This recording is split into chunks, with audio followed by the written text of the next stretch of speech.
എന്താടു താൻ വെള്ളയും വെള്ളയും അണിഞ്ഞു വരുമ്പോൾ ഒരു പ്രത്യേകത.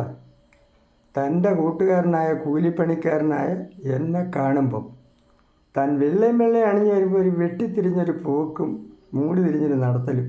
എടോ, വെള്ളയെന്ന് പറയുന്നത് പരിശുദ്ധിയുടെ പ്രതീകമാണ്. നേഴ്സുമാരും ഡോക്ടർമാരും പള്ളി പുരോഹിതന്മാരും ഒക്കെ ഉപയോഗിക്കുന്ന ഒരു ഡ്രസ്സാണ് വെള്ള.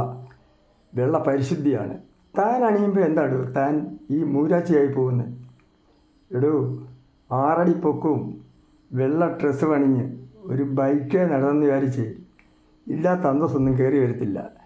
അന്തസ്സായിട്ടുള്ള പെരുമാറ്റം, ജനങ്ങളോടുള്ള സമീപനം, അന്തസ്സായിട്ടുള്ള നമ്മുടെ രീതി, ഇത് കാണുമ്പം ജനം നമുക്ക് വിലയിരുത്തും. അതാണ് അന്തസ്സ്. അല്ല, നമ്മൾ അന്തസ്സ് ചമയണ്ട. എനിക്കിത് തന്നോട് സ്നേഹം ഉണ്ടായിട്ട് പറയുക. ബായ്.